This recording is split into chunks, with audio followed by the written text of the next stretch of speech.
Let's, of course, talk about you now that the boots are officially, hung up and whatnot. I've seen you doing bits and pieces here, of course, having your own show and pod now as well. So what's that introduction into this side of the world been like for you? Well, it's been good. I mean, I sort of dipped my toe in last year, and I was still playing for Burnley, and I did a book.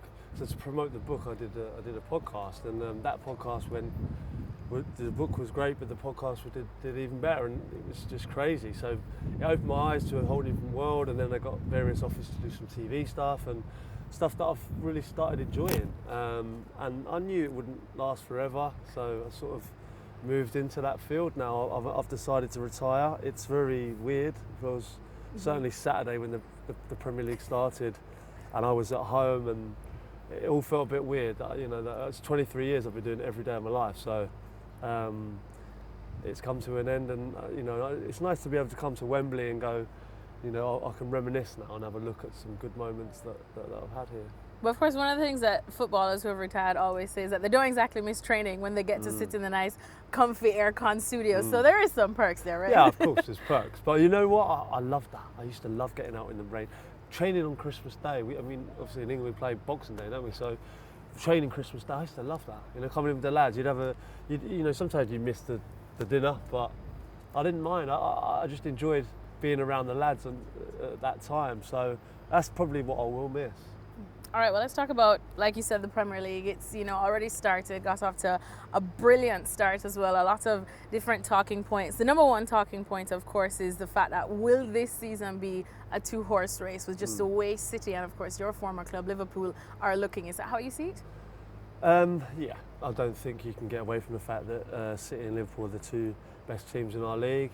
I think Tottenham aren't far behind. I think Tottenham will finish third, but it's between Liverpool and City, and I'm excited to see how it pans out, because last year was so exciting. I'm glad Liverpool ended up with the trophy, because it would have been a travesty really if they hadn't, considering the form that they showed last year.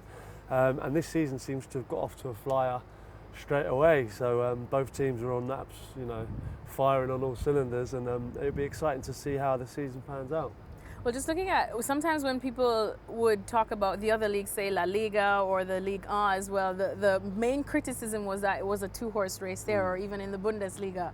Are you afraid that the Premier League is getting to that with just the dominance of these two teams? Yeah, although, City have taken it to a new level, but I thought they'd be out on their own.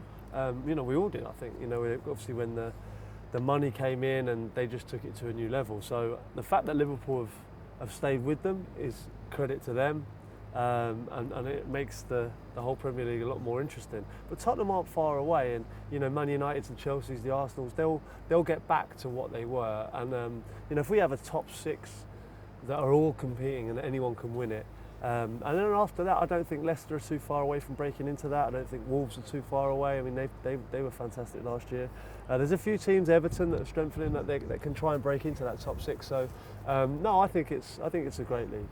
And I know, of course, you've weighed in on it after the Premier League opening weekend in the media here in the UK, but I saw that you gave City the edge yet again, because of just the fact that they are Manchester City. Even though in the Community Shield we saw Liverpool really give them a run for their money, and many believe they probably should have won that one. But why does City have that edge to you? Well, don't get me wrong. I mean, I'd love to see Liverpool win it. It's been far too long, and I think it's such a fine margin.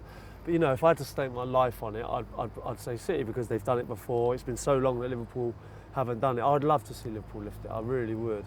But I just think that, over the course of a season, I look at City's bench on the weekend. It was, it was full of world-class players, and I just think that Liverpool, squad-wise, maybe not just fall a little bit short of that squad. But I mean, it's such fine margins. Is Liverpool's squad depth their biggest weakness, I suppose, in comparison to City, or what else? Yeah, I mean, listen, don't get me wrong, it's not a weak squad. I mean, it's a top-class squad. But I think it will come down to the two games, because Liverpool, they can beat anyone, and they can beat City, as they proved. So, if they go and win those two games against Manchester City, which they're perfectly capable of, then they've got a massive chance. I can't see them slipping up against many teams. Okay, Crouch, well, of course, just picking up where we left off, we have Stevie Nicol, who's, a Liverpool legend, with us, always touching on their defence. What's your take on it now, especially because some have gone into a bit of a panic mode with the injury to Alisson now as well? Yeah, it's only one game. People talked about the frailties in defence, and I think I mentioned it. somewhere, and it was taken all out of proportion. It was, they're fine. Don't get me, I love Gomez as a centre half, Matip as well. Van Dijk's been a revelation. The two fullbacks are the best two young fullbacks. Well, if not, certainly up there in world football as two of the best fullbacks in the game. So, they'll be absolutely fine. Not worried about them at all. And then another thing, of course, that has been a massive talking point for this Premier League season is VAR. What's been your take on it? What's been, the take from some of your friends who, of course, are, footballers that probably are currently still playing or used to play? So many mixed reviews. Some people love it, some people hate it. I'm half and half, leaning more towards I'd rather not have it, if I'm honest. Just because, although, you get the right result, I just don't like the way the result occurs. I don't like the fact that, football's all about spontaneity, and it's about scoring a goal, and it's the best. I mean, I've done it myself, fortunately.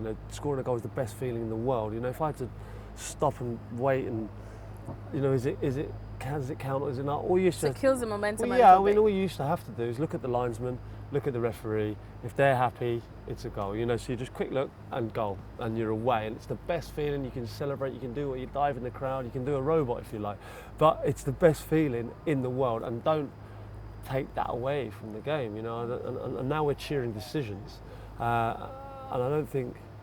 No one got into football or goes to football to cheer a big screen. You go to see footballers score goals, and I don't want to get away from that. So you think it's taking the human aspect or the human element out of the game? I mean, listen, they even themselves out. I'd have had some goals disallowed over the years by VAR without a doubt. But you know what? I'd have some reinstated as well. I'd have some that were legitimate goals that were chalked off. So it swings and roundabouts. But I mean, the fact that we're all human on a football pitch, I think it's the same for refereeing. But the game's got so big now, it shouldn't be determined by false decisions. So I do get it.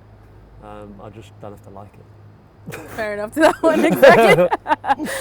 And then finally, your World Cup goal against Trinidad and Tobago. Of course, we know a couple of guys back in the Caribbean, such as Brent Sancho, who's a good friend of mine, said that made you public enemy number one in the Caribbean, or at least in Trinidad. But that goal happened to come up against our very own Shaka Hislop, and as I say, everyone can score against Shaka with their eyes closed. I probably could, but where does that goal rank for you? I have to say, I don't agree with Shaka. I think he's a top-class goalkeeper. Throughout his whole career, he was a very difficult goalkeeper to play against. He's going to have to buy you a couple of cold ones for that. I love him. I love him as a person, and I love him as a goalkeeper. He's a very, very good goalkeeper. And that goal you're referring to was obviously shouldn't have stood.